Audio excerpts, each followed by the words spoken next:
And if you could take your seats, please. Good evening, everyone. Welcome. We're delighted to have you with us tonight. Your Excellencies, distinguished guests, ladies and gentlemen, I'd like to just take a moment to recognize some of our co-hosts for this evening on behalf of the Global Leaders Council, the High-Level Task Force for ICPD, United Nations Foundation, the Republic of the Philippines. Would you mind standing for one moment? Thank you very much. The Republic of Uruguay. Please, thank you very much. And the Republic of Zambia. I'm delighted to welcome you. Thank you so much for joining us. And a special welcome to the member states from 40 countries who've joined us here tonight to really pledge their commitment to this issue. It's such an honor for me to welcome this extraordinary group of champions who all happen to be remarkable human beings and dear personal friends who we have been working with for quite some time on these issues. Sitting here before you are really some of the most powerful voices for sexual and reproductive health and rights in the world today. They are carrying their message of the role of reproductive health to really all of the sectors of development. They've been carrying these messages around the world as well as across the rooms on the island of Manhattan over the past week. They've been speaking out about the importance of putting women at the center in the climate change discussions, in food security discussions, in education discussions, and in other critical issues, including foreign policy. I don't have to tell you that this is really a critical moment for these issues. We're at a fragile precipice as it relates to this issue. Right now, as the world's nations draft a new vision for global development, we have a really important opportunity to ensure that women's reproductive health and rights are an integral part of that vision. We must not lose the battle as we did at the eve of the Millennium Development Declaration, only to be added as an afterthought or a correction later on. These messages are just too critical for us to lose sight of. And we know that women's sexual reproductive health and rights is a force multiplier. It strengthens every other effort to improve the human condition. It's linked to improvements in education, gender equality, health, economic development, and the environment. We know that it's cost-effective and affordable, and we know that it saves lives. Again and again, the international community has affirmed the importance of these issues as a basic human right, as a building block of development. They're really fundamental. Throughout the post-2015 process to date, the importance of these rights have been championed by the global community through national, regional, and global consultations by the Secretary General and by the high-level panel on post-2015. And at the same time, the 20-year review process for the Cairo Population Conference also produced a series of powerful regional agreements from Latin America, Africa, Asia, and Pacific region that also affirmed these rights. And many of you in the room today have been working hard on these issues. Despite this huge show of support, and despite the fact that almost everyone in this room believes that families have the right to choose how many and when to have children, the fate of sexual and reproductive health and rights really hangs in the balance as we enter the final year of the post-2015 process. Opponents of these issues may be relatively few in number, but they are vocal and they're skilled at working the levels of the UN system. Also, the General Assembly is fraught with a number of tensions right now, including climate change, trade, migration, and multiple crises. In times like these, as we all know, women's and girls' health and rights are readily pushed to the side, and they can be traded away for other priorities. It's happened before, and it can happen again. For us in this room, and for many of our friends and colleagues outside of it, the challenge is to make sure that this doesn't happen again, not on our watch.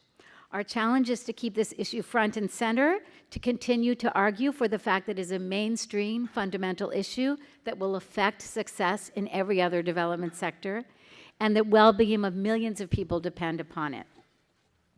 So today we have a fabulous group of speakers, which we're delighted have agreed to share their precious time with us during this busy week in New York. And it's my honor at first to introduce Her Excellency Tarja Halonen, the former president of Finland, who brings her considerable expertise and commitment to rights in her role as co-chair of the high-level task force for the International Conference on Population and Development. Along with being a dear friend, Tarja Halonen has also served as a member of parliament, as a Minister of Foreign Affairs, and as a Minister of Justice, and Minister of Social Affairs and Health. And just as an aside, when we launched our Global Leaders Council for Reproductive Health 4 years ago, at this very time, our hope was that all of our speakers would put their spoken remarks aside and speak from the heart, which they did at that time, and Tarja was the first to lead us with those very clear words. Thank you, Tarja.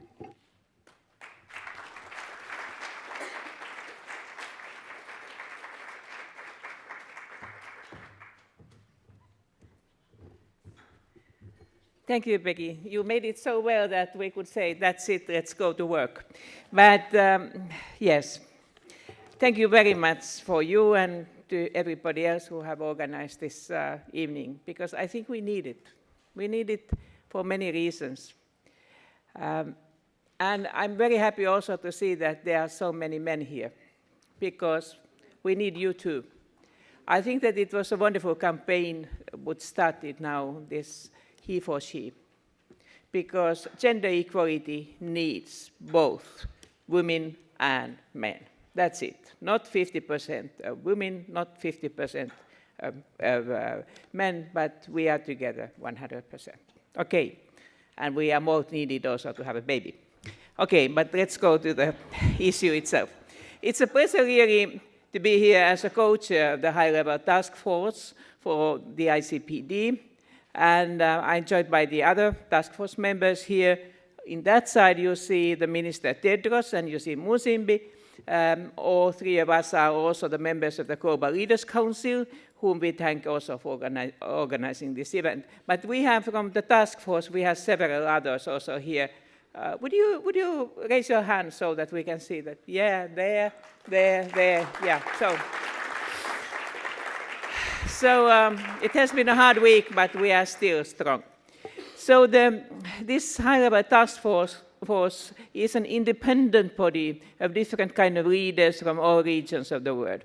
Our mandate is to provide a leading voice for sexual and reproductive health and rights for all, stressing the human rights of women, gender equality, and the rights and participation of young people. So our mission is to secure commitments across UN processes on these fundamental human rights and freedoms, but especially throughout the Cairo Plus 20 process and for the post-2015 development agenda. So I have to confess that I feel sometimes also, but how could I say, to be a little bit guilty that in Millennium Goals we didn't make it better. I was co-chairing that in that time together with the president of Namibia. But happy for that. It was also a good step, but yeah, now we make it even better. So I think that all of us here tonight, we want the same thing, that the new agenda will help make the world one where all human rights of all people are respected and protected. So if we want to achieve that vision, sexual and reproductive health and rights must be affirmed as a non-negotiable basis of the post-2015 agenda.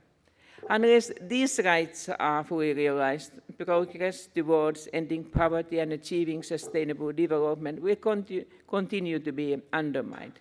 We all say that it's very important also to empower women. We need them. But then we have also be able to make the conclusions that what it needs.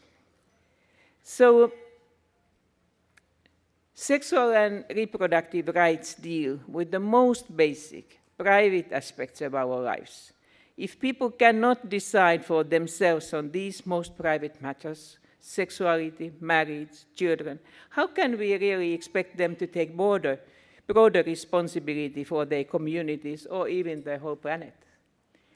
So despite the the universality for all people in all countries and regions. Sexual and reproductive rights are often called controversial.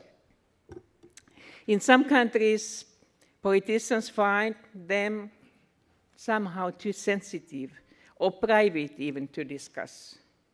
But then I always say that, how is it possible that at the same time the legislation can be the most brutal and violating human rights?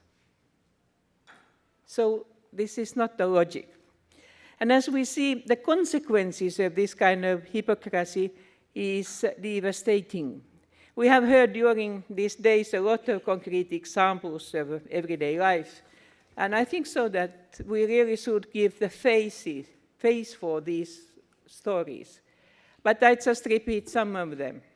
Every day, 800 women and girls die from preventable causes of pregnancy and childbirth. Maternal mortality is the leading cause of death for adolescent girls in many countries. And could you remember, every year, 20 million women and girls undergo an unsafe abortion, and nearly 50,000 die as a result because they don't have access to safe, legal abortion. So we could also count here that every 30 seconds a young person acquires an HIV. At least 1 in 3 women and adolescent girls are subjected to gender-based violence in their lifetime. And across the world, every day, countless people face discrimination, harassment, persecution, violence, simply because of who they are, based on their sexual orientation and gender identity. But dear friends, the situation is not hopeless. We have good means to do that. We all know that. We have cost-effective solutions to these problems, and what we need is a very bold political leadership in different levels. When these rights are upheld, women, girls, and young people can complete their education. They can get better jobs with better wages and rise to their full potential in economic, political, and social life. So investing in sexual and reproductive health and rights is a very smart investment. Please tell it to your ministers of finance in every country. So, ladies and gentlemen, dear friends, the task force will continue its call for targets in the post-2015 agenda to fulfill these fundamental human rights. So many of you here, you are already on board and partners in this journey. I thank you for what we have done together and for that what we will do together. And so, once again, an effective global agenda must include a strong standalone goal on gender equality and the human rights of women and girls, including to prevent gender-based violence, end harmful practices within generation, and ensure all survivors have access to justice and services. Secondly, priority has to be given especially to the young and adolescents. They need it. And it should have targets for achieving sexual and reproductive health and rights for all, including comprehensive sexuality education. I'm happy that you are here, and I know also that you will be our partners in everyday work. So once again, full-heartedly, thank you very much that you are here.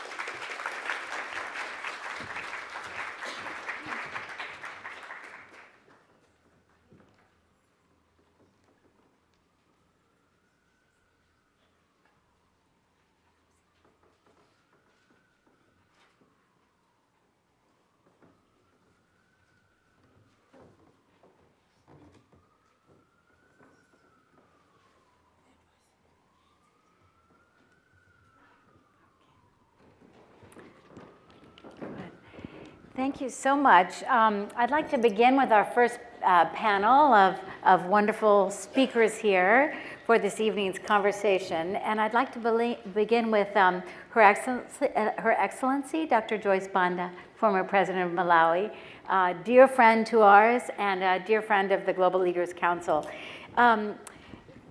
Madam President, I wanted to talk with you about your really bold initiative around safe motherhood that you initiated nationwide in your country. And under your watch, as you put that together in an innovative way, maternal mortality was reduced from 675 to 460. Can you speak to the key innovations and actions that led to this success? Thank you very much. Let me first pay tribute to Aspen and all those that contributed to this event tonight.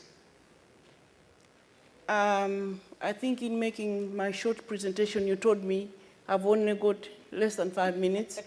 I don't know how much you can say in 5 minutes, but allow me to just give my personal story, because that's what will make sense.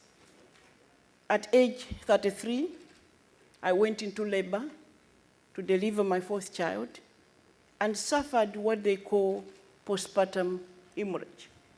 I knew then very little about that. But all I know is that I was bleeding to death. Dr. Chipangwi saved my life. At that moment, 900 women plus were dying giving birth. By 2012, when I took up leadership as head of state, 675 women were dying giving birth out of every 100,000. My position is that it's not acceptable for any woman to die giving life. What makes me very angry is that in the West, a woman is pregnant, it's a time of expectation and joy. Where I come from, a woman is pregnant, it's time of anxiety, because she might go and never come back.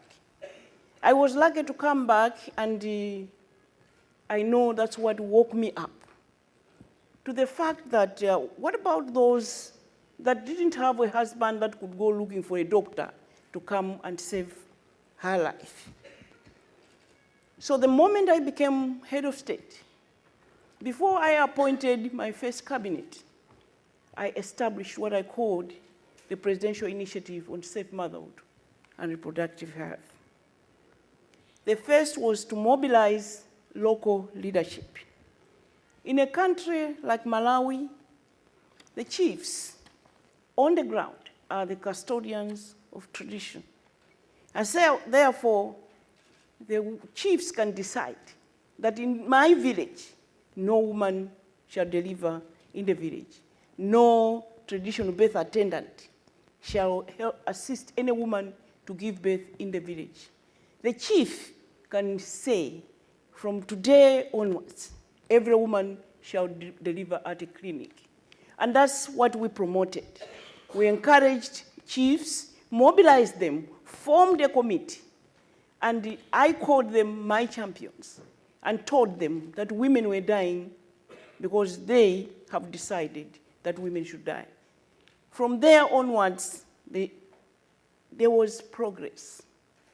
Women were not delivering in the village. Traditional birth attendants were banned. So no more would anybody deliver babies in the village who was not a trained person. Number two, it was to mobilize chiefs and to ban TBAs, but also to mobilize women to get education. We also mobilized men in the villages to participate, to take part, to be interested in this process, in this period when their wife was pregnant, which was not there before. But now there were messages in the villages that encouraged men to take their wives to a clinic, to feel proud, to prepare for their wives' delivery at the clinic. The fifth one was to mobilize the private sector to ensure that the private sector, their social responsibility was being directed towards the construction of what we call in Malawi holding shelters, where women who are coming from very far away can travel to a clinic 2 weeks before and stay in those shelters and wait for their due date, so that they don't waste time walking and lose life in the process. The sixth one was the training of nurses. Our friends from all over the world were mobilized to provide training. And because sometimes when a woman is trained coming from a certain area, they relocate and go and live in town. They had to sign an agreement to say, I come from a section X. When I get training, I shall work here in this village, in this small clinic. Because of the mobilization of women to go and deliver in hospitals, there was pressure and congestion at the clinics at grassroots. So therefore, that's the reason why we had to mobilize chiefs in order, and the private sector, to provide infrastructure at the clinics. Finally, we built 22 holding shelters with the support of the private sector. I was surprised that when I asked any company to build a shelter at a clinic, it was as if they had been waiting. Why didn't you ask? So I feel that there's a lot of potential for us, activists, government, to engage the private sector to build shelters, to build facilities, to provide better health. In 24 months, we were able to reduce maternal mortality from 675 per 100,000 to 460. What worries me is, what makes me angry is, we should have started 10 years earlier. We wouldn't be talking about any women dying, because 460 is too much for me. Even one woman dying giving birth. Women should not die giving life. But we've wasted so much time, but it's not too late. Because there's a stubborn link between maternal mortality and the education of the girl child. I am insisting that women should have means to make income at grassroots, at household level. Because when there's income in that household, the girls are going to school. Because if they don't go, they are getting married at 14, 15. Research has shown that most of those that are dying in my area are between the ages of 14 and 19. So it's obvious they are dying because they are denied that extra 4 years of being in school. It's therefore our responsibility, all of us sitting here, that we must, one, ensure that no woman dies giving birth, and two, that as many girls as possible go to school. I don't know about you, but I'm ready. I'm going to work until the job is done, but we need your partnership. Thank you for listening.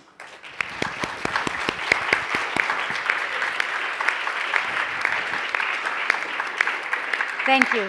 Thank you, Madam President. We know that we're just going to begin to see what you can do, the work you can do. Let me turn next to the First Lady of the Republic of Zambia, Dr. Christine Kasiba Sata. Dr. Christine is a working physician, but she's a great champion, particularly for averting child marriage and a number of other issues, and we're really delighted you joined us today. We've been working closely with your delegates here around the post-2015 agenda. As a practicing physician, I know you've worked very hard to advance maternal and newborn health in Zambia. And why is your focus on early and forced marriage and comprehensive sexuality education so important to you? What's the heart of that deep work you've been doing for so long? I think mainly it arises from the fact that I'm an obstetrician, and in my line of work, I have seen the devastation that child marriage has on a lot of girls. We heard from Her Excellency, Mrs. Banda, that in our area, the people that are dying are between 14 and 19. And it's really sad. And I'm glad that now we are focusing more and more on this issue because it has been sidelined, it's been accepted in cultures, especially in Africa. And yet, the magnitude, the problem is huge. Statistics are telling us that, close to 700 million women alive today were married before 18. We know the statistics as well that every year 14 million girls are married before the age of 18, not only in Africa, but as well in other developed countries. And this has been quiet because the focus has been on Africa. But 14 million, and it's a huge number. When you think of it, it's a population of countries. Zambia has a population of 13 million, and you can imagine the entire population being married as girl children. But what this does is actually deny the rights of those girls, deny the rights to health, deny them the right to education, the right to develop their full potential, all because of child marriage. And as a physician, I have seen girls as young as 9 being married off to older men. And one wonders what society can allow a child to get married at that tender age. Yet at the same time, the same society says that child cannot take contraception. What paradox. These are the things that we need to start changing. I have seen girls coming in with complications of pregnancy, anemia, talk about hypertensive disorders, talk about hemorrhage, talk about maternal mortality. The bulk of the women that are dying are under 18. And studies have told us that if we reduce the number of children being married before 18, we can actually improve maternal mortality ratios by 50%. So this is something that I really want to do because especially in Africa, our maternal mortality ratios are still very high. They are still staggering. We need to be able to empower these girls to finish their education because once we educate them, we know that they will delay getting married, they will delay in getting pregnant, they will get pregnant at the right time and reduce the complications of pregnancy. We need to avail to them age-appropriate comprehensive sexuality education.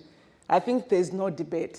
We will sit here debating the right language on sexual reproductive health and rights while our girls are dying. And we need to know that girls, especially in Africa, are the untapped resource. Africa is a youthful continent as now. So we really need to invest in the girls. And if I had to say anything to plead with the group, is just to say, can we make sure that ending child marriage and teenage pregnancy becomes a target in the post-2014 agenda and not an example of a harmful traditional practice. It has to be a target if we're going to make to make headway in poverty eradication. If we have to make headway in improving maternal mortality, if we have to make headway in reducing child and newborn mortalities, we have to end child marriage.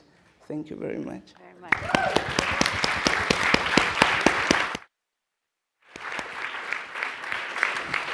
I told you we have some of the best champions up here on the stage today. If we could just let them go with these messages, it's so important. Let me turn now, please, to the Right Honorable Helen Clark.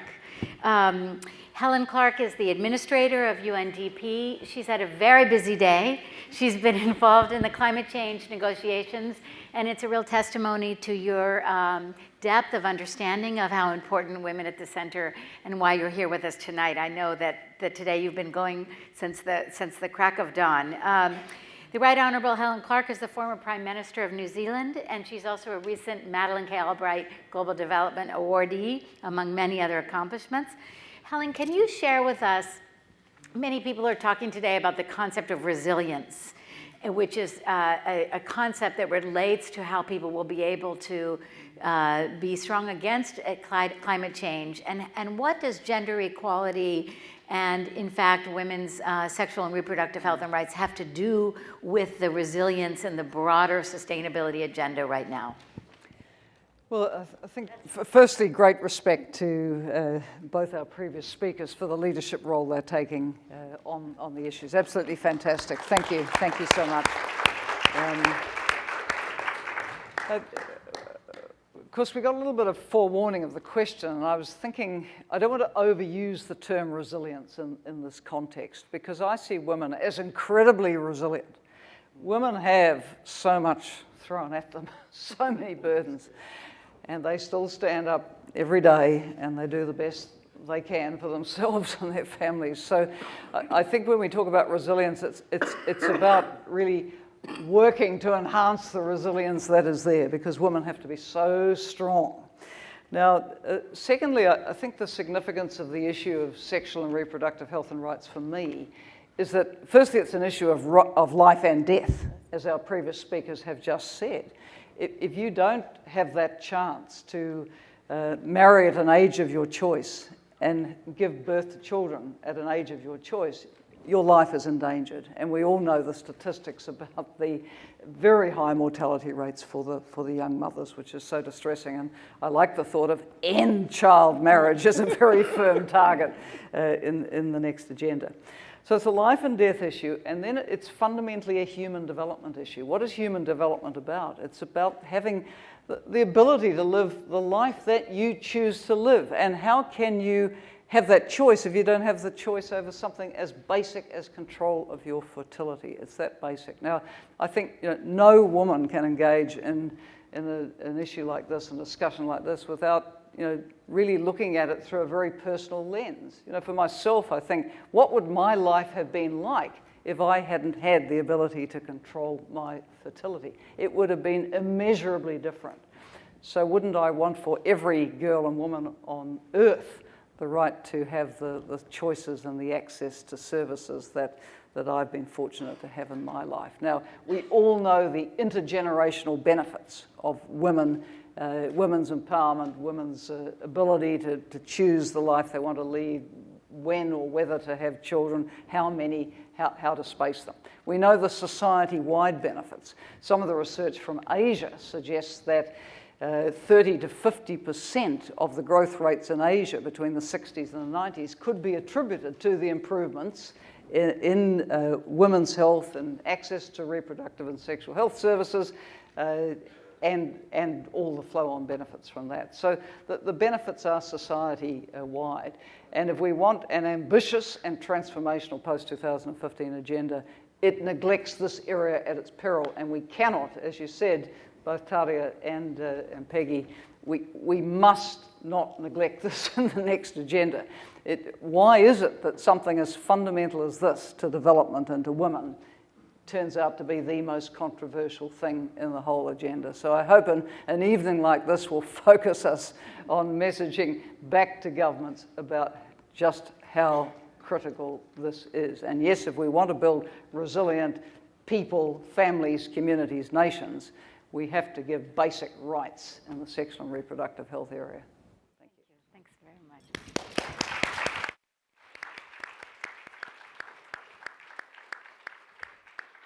Thank you so much, Helen, and also for the work that you've done. It's really, really extraordinary. Our last speaker in this first panel is a great champion that many of you know for women's sexual and reproductive health and rights, the Honorable Tedros Adhanom Ghebreyesus. Someday I'll learn how to say your name correctly. Who is now the Foreign Minister of Ethiopia. He was the Minister of Health and responsible for one of the leading innovations in terms of delivering primary care to women and girls, particularly the Health Extension Worker Program, which has been copied the world over. Many of our Resolve Award winners who are here tonight have followed your lead, Tedros, on that. And every time I meet you, you're taking on another huge battle. And we just follow you and we support you. So what I wanted to talk to you about today, since many know your work, is And you are, in fact, one of the few men on the panel. Why do you care so much about women's sexual and reproductive health and rights? And how did you begin on this journey that has led so many to follow you? Ted. Yeah, thank you. Thank you very much, my sister Peggy, my dear friend also. I will start from complaining. I'm the only man and I'm the last to speak. I don't know if this is how the world will function when women rule the world, which will be the case, by the way. So I need to start by complaining. I thought I would be the first to speak, or maybe somewhere in the middle.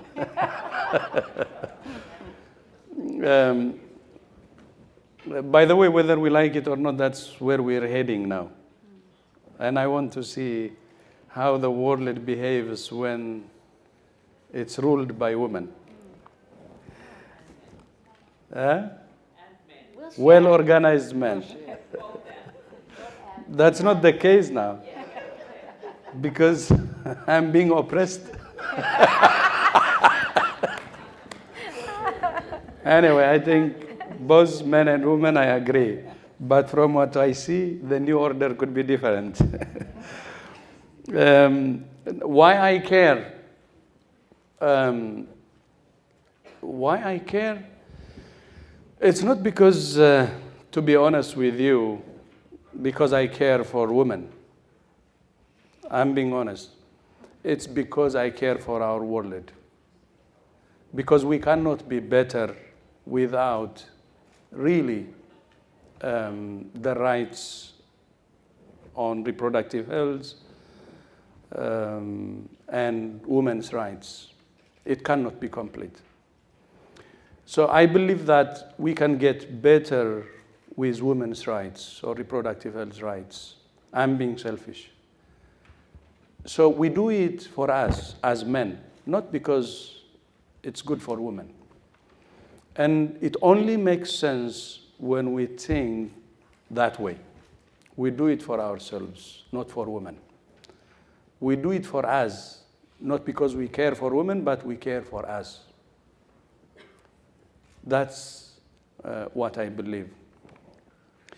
And reproductive health for me, as former health minister until I was fired from there, and now as foreign minister, I believe is central. It's central to the prosperity of our world and even peace and security of our world.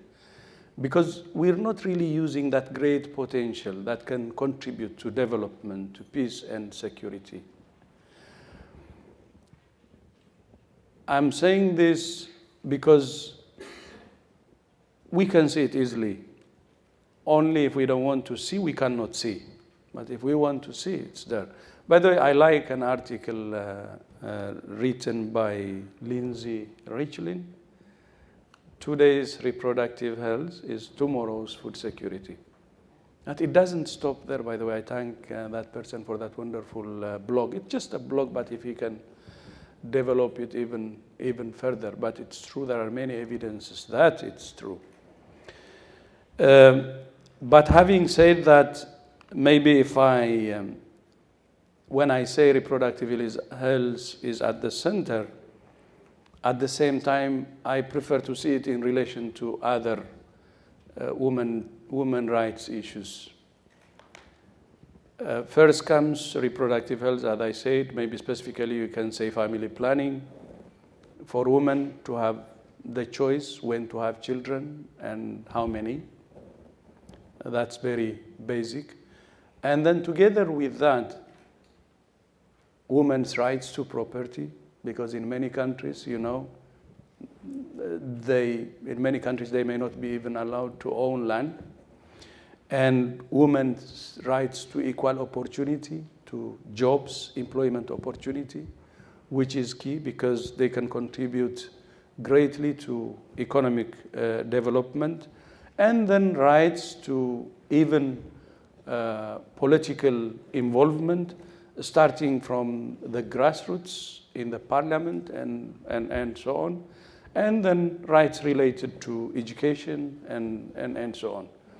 So when you see reproductive health in relation to these all rights, then you can have actually better impact, be it food security, which is actually the minimum, to even one's country's economic progress and prosperity. Because you cannot really shut off 50% of the workforce that can contribute to the economic growth. As I said, I support, I care, because it's good for the country. And the other issue is it can also be related to climate, reproductive health easily, and to environment. Because with population growth, you know, what can happen to the environment, and then as a result, what can happen to the climate, and then what can happen to this small world that seemingly looks really big. And then the other factor, the education, that can be also linked with reproductive health. So if we can see it in a comprehensive way, not just reproductive health rights, but by putting that at the center and then respecting the other rights, the potential of women can be released. And that's what we're seeing in our country. I will give you one example. Just, it makes sense actually when you go down to the family. After we have started this very aggressive family planning program in Ethiopia, women started to have more time to be involved in economic activities. And we had a focus group discussion with men, and one of the men was saying, he told us, you know, initially I used to oppose family planning, but now I fully support, because my wife has more time to work not even far away from home, but in her compound, keeping honeybee, small irrigation to grow vegetables, and earn some money. So there was one person, a breadwinner in that home, in that family, and because of family planning, she got more time and she started to become a breadwinner.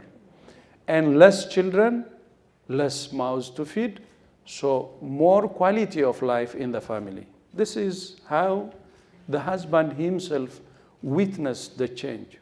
And above all, he said, with less children, I'm having more attention. Because he didn't need to compete with many children, which is correct. Something that he understood in a very simplified way. And a healthy family, a family with a better quality of life.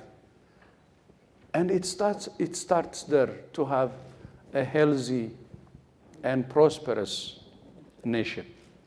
Just a small unit is healthy, then the rest is okay.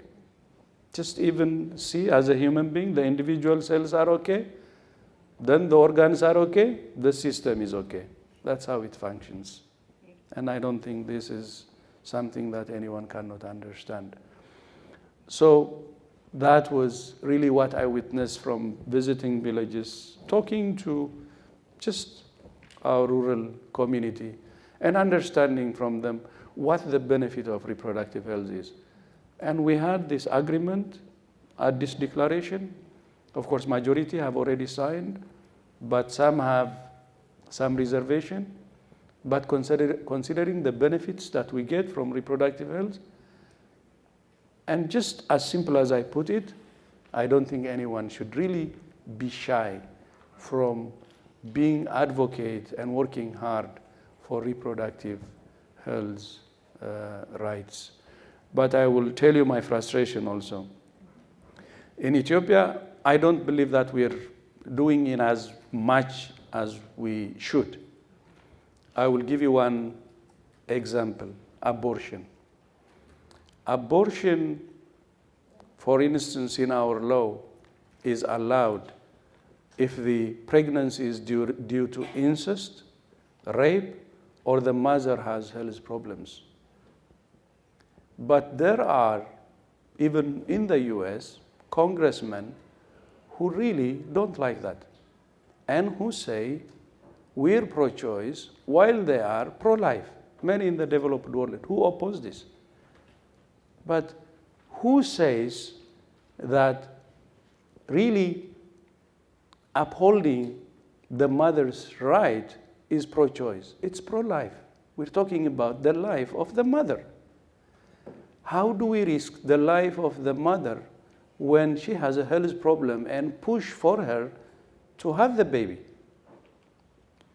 When the pregnancy is due to incest and when the mother has the stigma because of the society, we force her to have the child and then loses her sanity and maybe other problems and then lose the mother. Who is pro-life? Who is pro-choice? When we stand for the mother, we believe that we are pro-life. We even believe that our law is actually short of what should have been the just law. I personally feel that.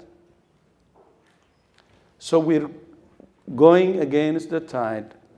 We have to really work hard to maximize the benefit of really fully ensuring reproductive health and sexual rights to benefit not women, by the way, the world which is getting smaller, without which we cannot really make a significant progress. Thank you. Thank you. Thank you, Tedros, and thank you for the work that you do, not only for your country, but for women all over the world. If I could ask the second group of panelists to come up to the stage, and if the first group could come take your seats, and Kathy, could you come join us? Thank you, that was great. No, you were brilliant.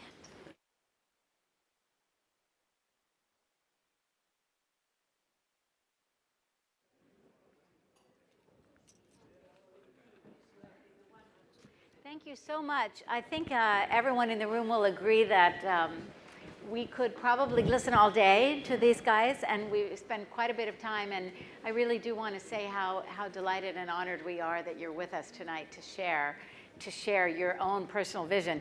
I'd like to welcome the second group of panelists up to the stage. We have a remarkable group of people. Let me begin with Kathy Calvin. Kathy's the president and CEO of the United Nations Foundation. I've had the great good fortune of working with Kathy on many global campaigns. She's one of the most strategic people I've ever met, and one of the keys to her success is the incredible reach that you take in working with partners from all across the spectrum, both at grassroots and at high level, for the effectiveness of work you've done. And also, Kathy, you're just a great friend to all of us here tonight, so thank you for joining us in this evening. I'd like to ask you and turn for a minute to your focus on girls. Why is it important to focus on girls on issues of sexual and reproductive health and rights? Well, I'm going to talk about why I'm so angry about this issue and kind of outraged. And I was inspired by this last panel. I mean, what Tedros had to say, what Christine had to say really moved me because, millions of girls around the world just don't have the rights that they should. And it's wrong that their plight is not known. It's wrong that they're not heard from in courtrooms or in the news, and that's because they're girls in many countries. I think it's working. I'll just make sure I'm leaning into it. And girls between 10 and 14 are particularly vulnerable.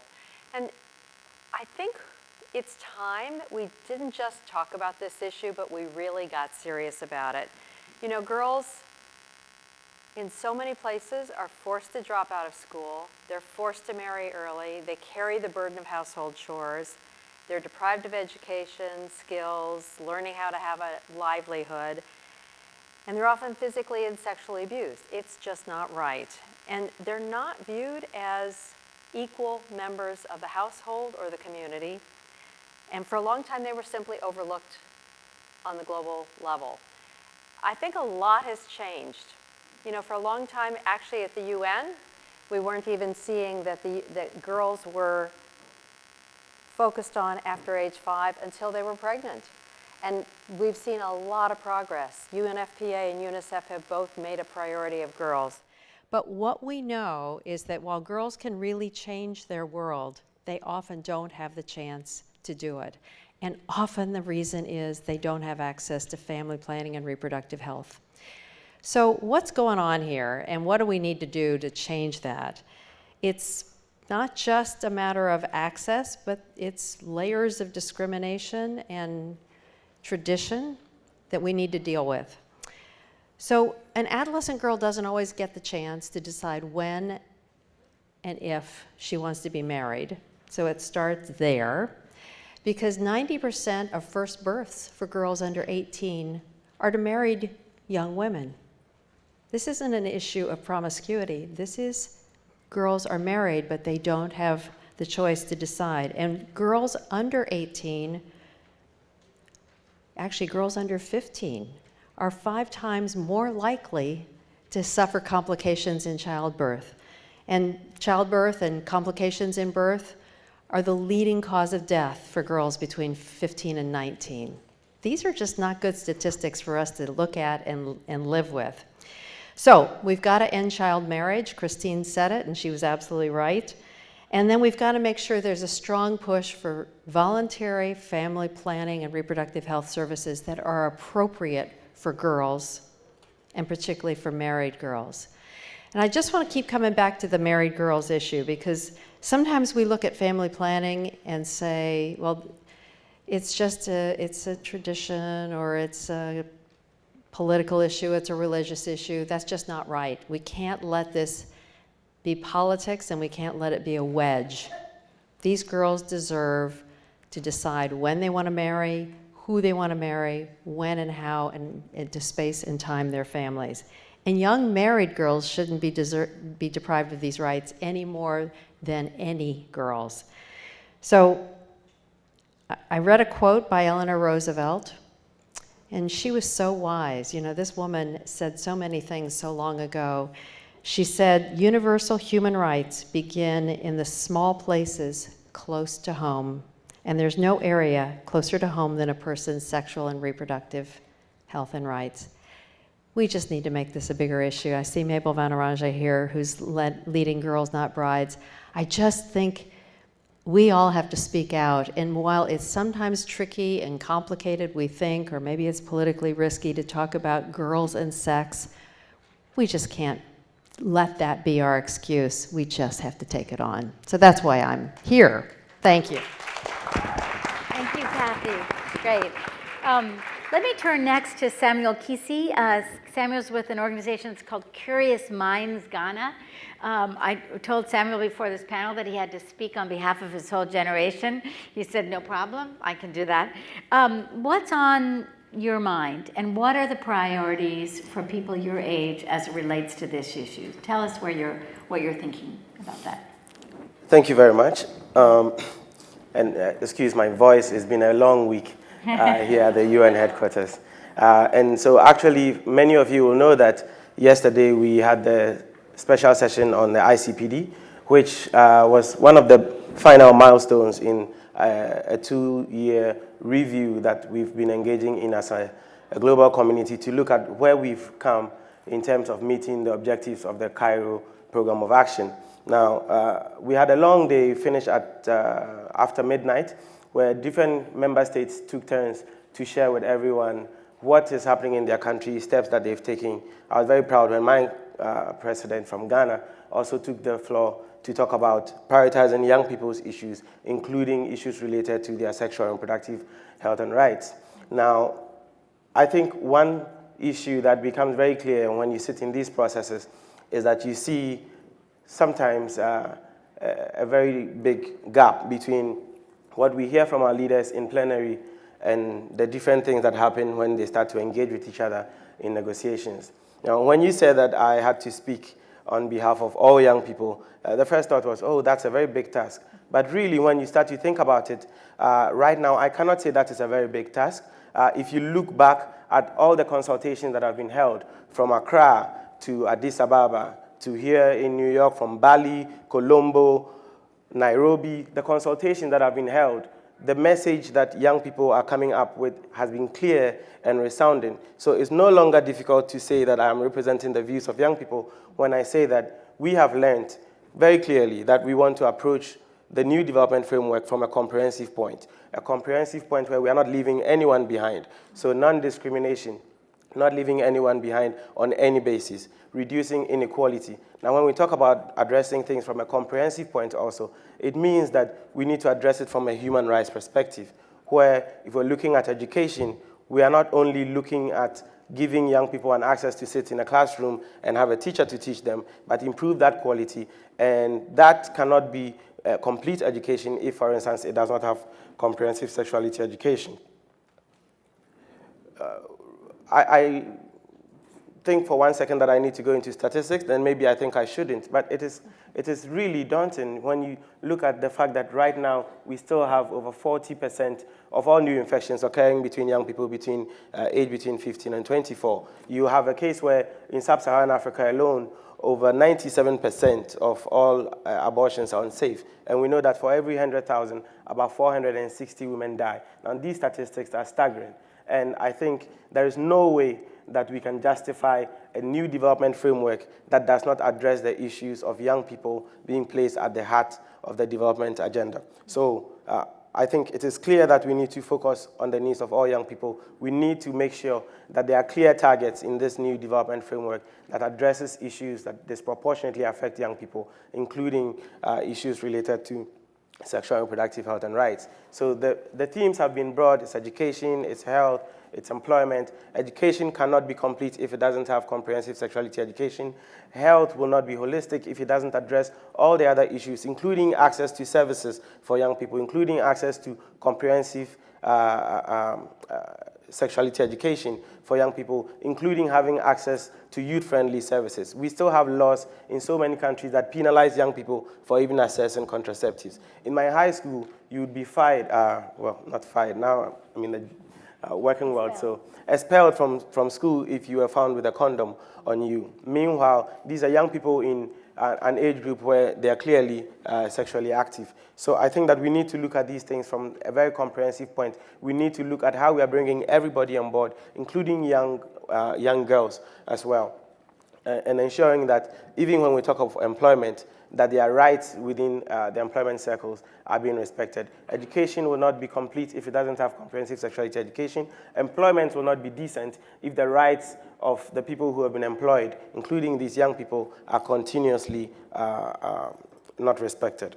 So I hope that in this new development framework, and even as we are getting more into the post-2015 discussions, that we will place young people at the heart of that discussion. The perpetual futuristic vision of young people's role in society, I think, is one of the biggest threats we have to truly sustainable development. We need to involve young people, and we need to prioritize issues concerning them. Thank you. Thank you, Samuel. We're so lucky to have your voice, and I'm glad you're not tired out yet this week in New York. I'd love to turn to Dr. Musimbi Kanyaro. Musimbi is the president and CEO of the Global Fund for Women. Musimbi has been a tireless activist and voice for women and girls issues her whole life, from being the head of the worldwide YWCA and at the Packard Foundation, and now at the Global Fund for Women. I'm honored to consider you a friend and a colleague. And Musimbi, I wanted to talk to you a little bit about the relationship between this discussion on sexual and reproductive health and rights and gender equality. And in particular, that there are two different pieces of the SDGs we're talking about now. What is the relationship between those two, and how can they advance the Sustainable Development Agenda? Thank you. Thank you very much, Peggy. I am by training a linguist, and I know that language really stands sometimes on our way. So when we often talk about something like gender equality, we go into the activist mode and we begin to think which one is first, are we competing in roles, etc. But let me just go back and say how myself I came to understand the gender equality was very personal. And two people were instrumental on it. One just practiced it like my mother. She just treated everybody the same. but my dad actually named it. He said to us, as all of his children, boys and girls, that everybody was going to have the same equal opportunity, that everybody will be given the same things, the same household work, my brothers and myself, and also the same access to education, and also the same punishment when we didn't do the right things, and also the same rewards. So I understood, and I understand today, gender equality is nothing other than being given equal opportunities and being treated the same and being loved the same, but being also asked for the same accountability. And what I see that as doing in the area of the reproductive health is that it helps us actually to realize that together, even in the reproduction and production, we are better together and we need each other. Men and women need each other. There are certain things that we can do differently, like women can give birth, that's all right. But to be able to give birth, they also need men to get to that point of giving birth.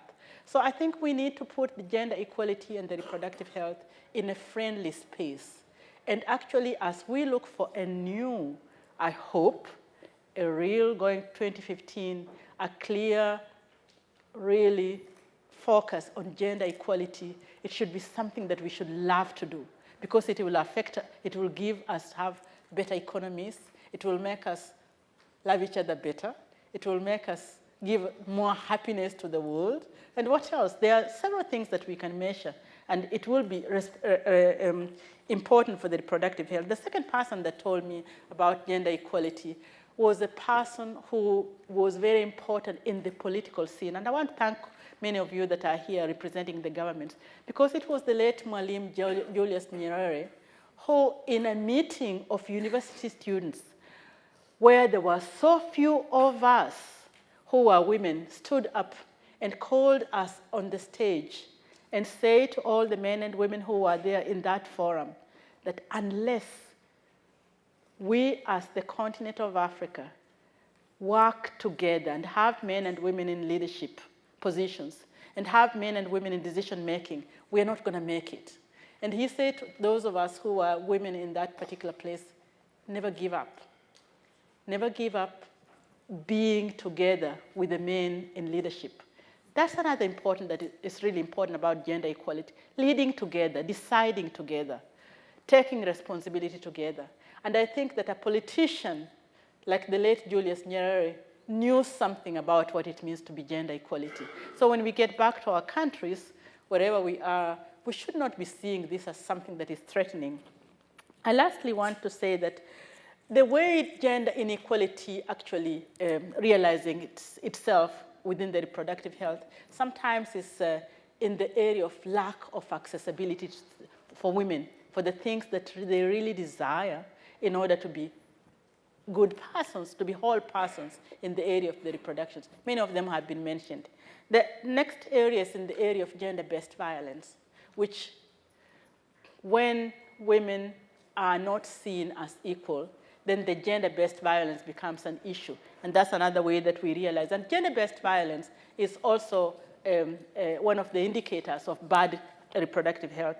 And the third area that I think I wanted to mention is in financing those things that are important to women's health and women's reproductive health. This is really important as well.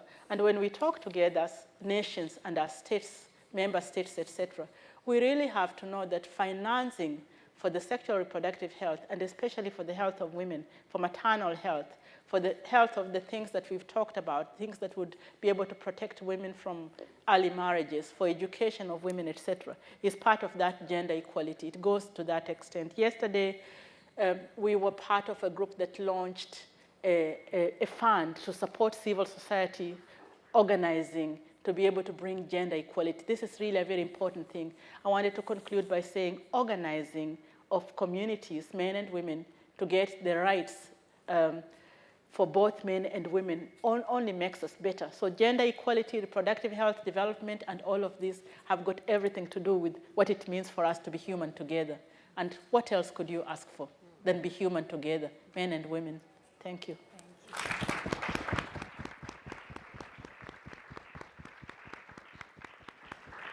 Thank you, Musimbi. Next, let me turn to Mahesh Mahalingam. Mahesh is the Director of Programs at UNAIDS. And Mahesh, I wanted to just talk with you about HIV/AIDS and the post-2015 development framework. And can you expand a bit on the importance of prioritizing gender equality and women's rights as it relates to that, please? Thank you, Peggy.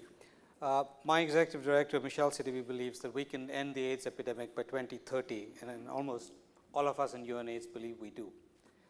But how are we going to end the AIDS epidemic? Are we going to end it with pills, and are we going to end it with condoms? The answer is yes, but definitely not just with condoms and pills. The AIDS epidemic cannot be ended if we do not put at its heart human rights. And that's why the UNAIDS vision, we have 0 new HIV infections, 0 discrimination, and 0 AIDS-related deaths. If we don't get to the heart of 0 discrimination, if we don't uphold human rights everywhere, the pills are not going to work, the condoms are not going to work. We've had the pills for a relatively shorter time, but we've had the condoms for a long, long time. We know why it's not working is because we're failing to provide respect and dignity to all people. And especially when it comes to stopping new infections among young girls and women, we have to put human rights and gender equality first. A brief snapshot of the epidemic. If you look at sub-Saharan Africa, where majority of the new infections occur, they occur among young girls and women. If you look at Asia, new infections are primarily concentrated among female sex workers and intimate partners of clients of female sex workers. How do you reach women whose only risk behavior is having sex with their male spouses? If you look at Eastern Europe, the unheard hidden epidemic of HIV among women injecting drug users. And if you look at back home here in the United States and in Latin America, African American women and young women who are being systematically ignored from HIV services. How do you get them on?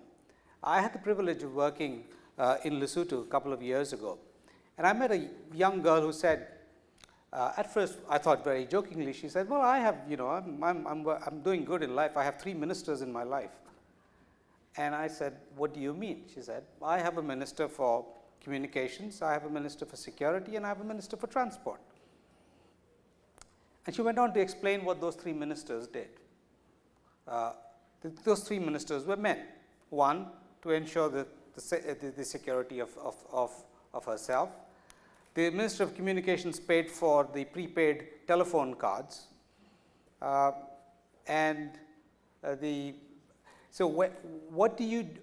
do you stop new infections in an environment where young women are not empowered themselves and they have to look for cash for cell phones or for transportation for school or for security on men, which is their inherent right in the first place.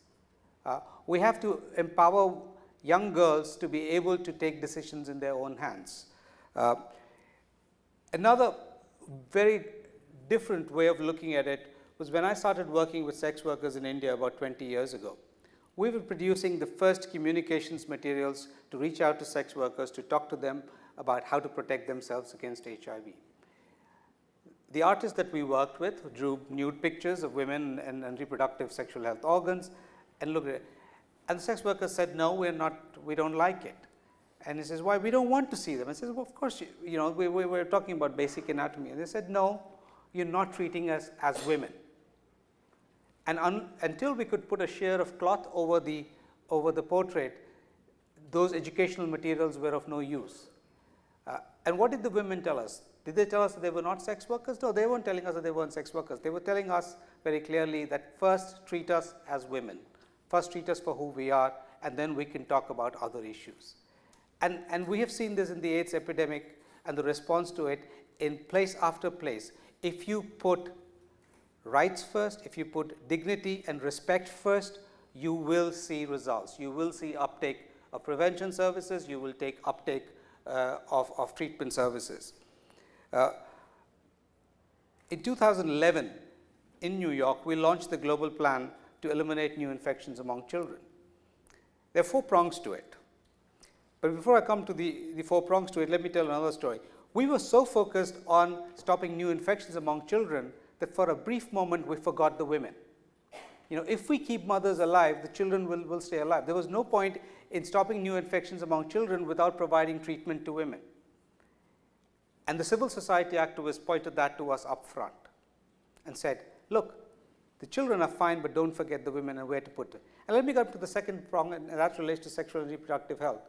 Yes, we will probably eliminate new infections among children by 2015, but we cannot do that if we don't look at the second prong, which is providing sexual and reproductive health services for pregnant women, for women living with HIV. Some women want to have children, some women don't. And we need to make sure the sexual and reproductive health services are provided to both so that they can make informed decisions and are capable of taking decisions to protect themselves first and their children in the future. So, yes, we will end the AIDS epidemic, but first, respect, dignity, and equality for women and young girls. Thank you so much, Mahan. I'd like to ask the panelists to take their seats and turn to our closing speaker. And if I could ask the speakers to stay until the end, because we want to take a group photo of this magnificent group together. It's my pleasure now to introduce the Honorable Joy Pumafi. Joy is the chair of the Global Leaders Council for Reproductive Health and executive secretary of the African Leaders Malaria Alliance. She's the former Minister of Health of Botswana. She was a member of Parliament. She served as Assistant Director General for Family and Community Health at the World Health Organization and Vice President and Head of the Human Development Network at the World Bank. Joy is a tireless champion and leader for us all. Joy, thank you so much for bringing our closing remarks this evening. Thank you so much, Peggy. Your Excellencies, our distinguished visitors and guests.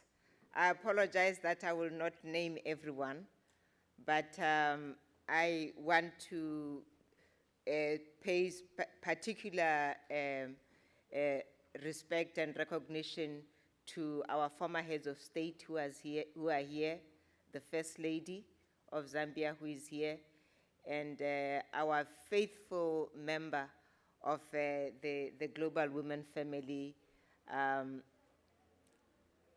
Minister Tedros Adhanom Ghebreyesus, and our distinguished panelists here, and to all of you, each and every one of you.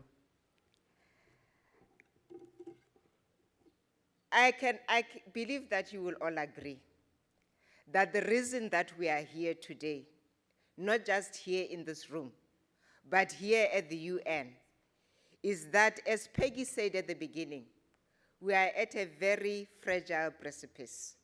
What is this fragile precipice? This fragile precipice is that there are times in our lives, in the journey of life, where every woman, every man, and every young person must rise to the challenge and be defined by the path that they choose to take. We have reached one such crossroads in our lives, in our history as a human family. We are at a time in our history where most of the challenges that face us, whether it be in our health, whether it be in our education, whether it be in our ability to address the challenges that face us in the different sectors, whether it be in the area of climate change, in the environment, we have the solutions that can address these challenges. Our biggest challenge is whether we choose to use these solutions or not. Next year, as a global community, we will adopt the Sustainable Development Goals. These goals will guide the path of development of this planet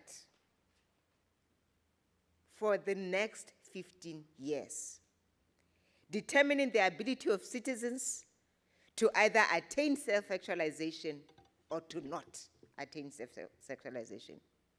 We are here today because there is a population of the human family, women and children,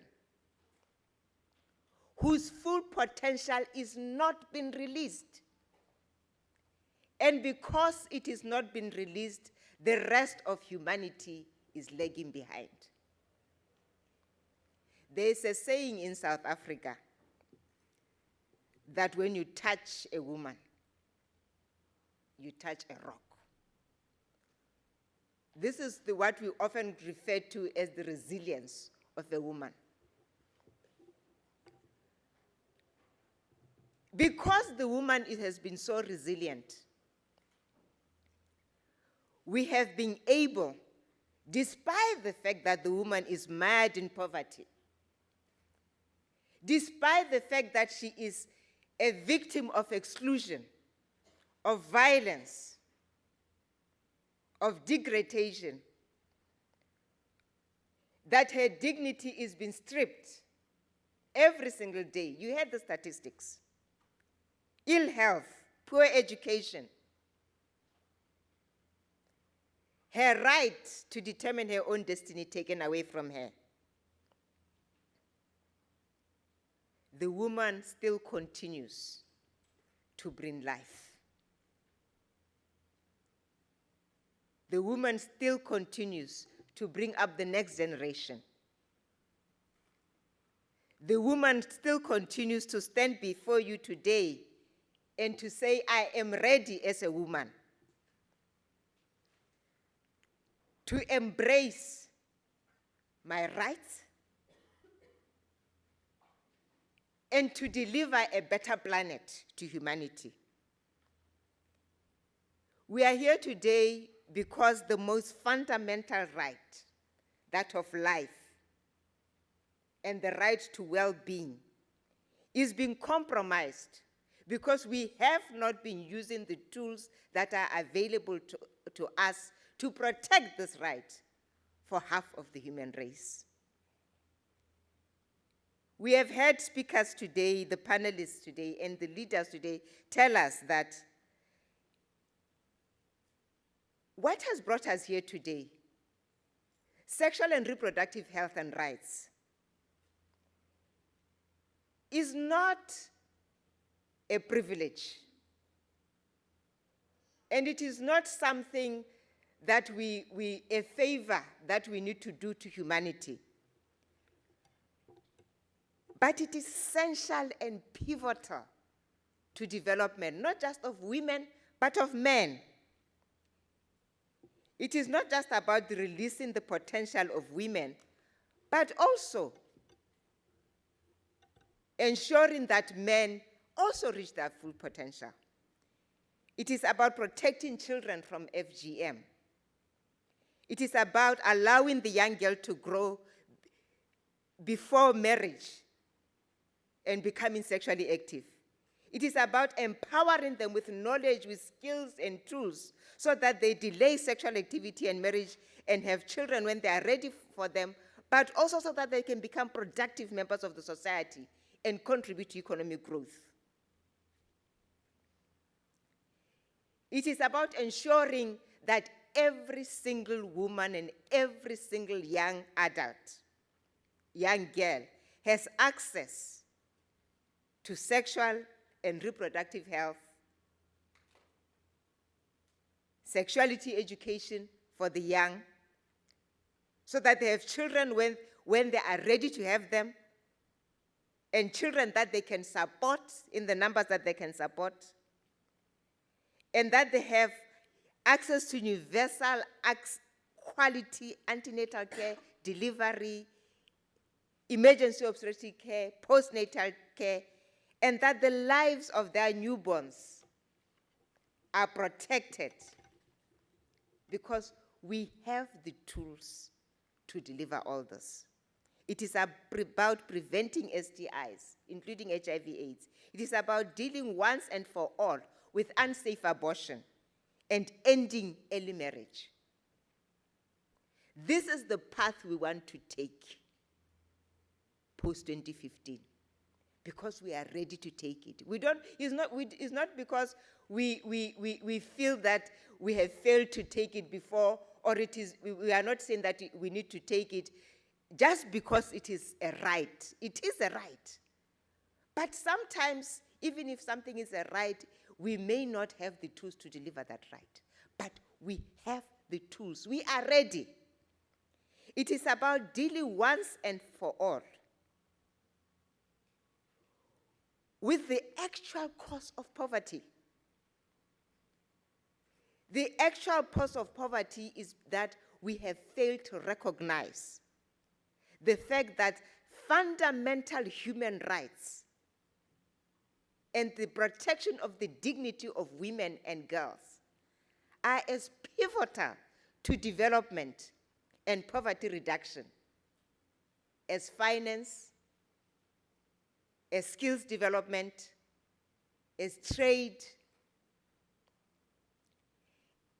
And it is time we also realized that the huge development agenda that we have, whether it be for climate change, protection of the environment, whether it is for ending the HIV/AIDS epidemic, is not going to be achieved until we address sexual and reproductive health and rights. This is what the speakers here say today. There is a huge youth bulge in our countries that will only translate into a demographic dividend if we empower our young people, equip them with the relevant skills, and support them to be economically active and to drive our economies. This is not going to happen if they do not get sexuality education. If we continue to mutilate them as children, if we continue to marry them off to old men so that they can become slaves and servants, and if we continue to not educate them and give them the skills so that they can get ready to drive these economies and only have the number of children that they can support economically and therefore eradicate poverty, that demographic dividend is not happening. And I think this is an important message that the politicians in our continents and in our countries need to be aware of. It will not happen. The Sustainable Development Goals will not happen without this area being addressed. This is the critical message that we want to take forward. One of our speakers said that we are at a crossroads. Another one said,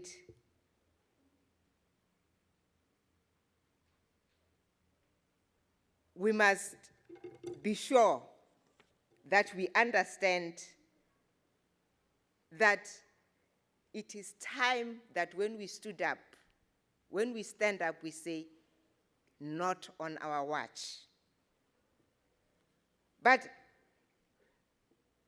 if we are going to commit ourselves in this way, if we are going to say not on our watch, if we are going to say it is time to change, if we are going to say we are ready, then what we must also say is that that girl child is my child.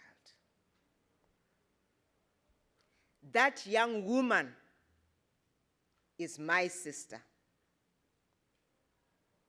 That mother that is delivering without emergency obstetric care is my wife. And that baby that is dying because there's no sanction, there's no vacuum sanction, there's not for her to be able to start to be able to breathe, is my baby.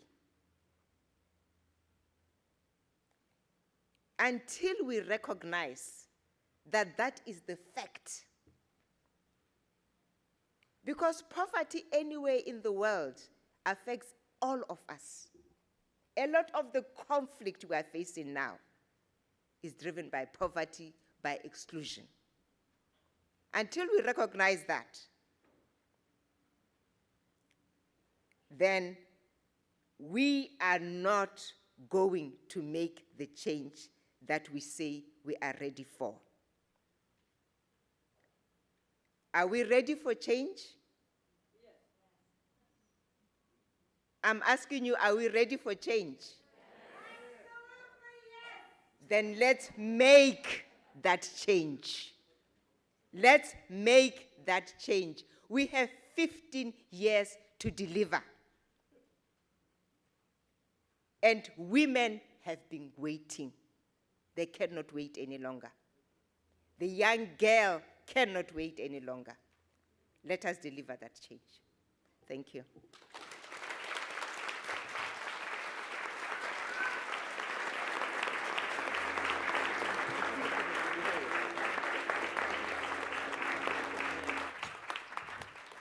Thank you, Joy. That was magnificent. If I could just ask the speakers to come up to the stage for a photograph, and if I could ask the audience to just give a round of applause to our colleagues who are working so hard, and we really look forward to supporting you. We're delighted you joined us this evening. Great.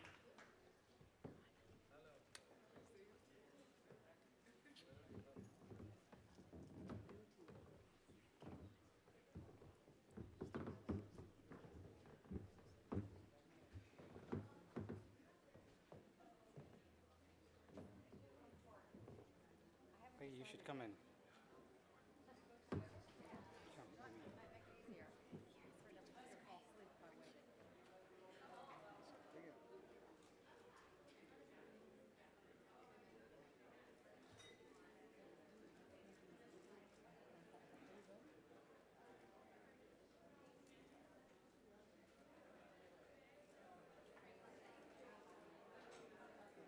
Good. Beautiful. Thank you. Wonderful.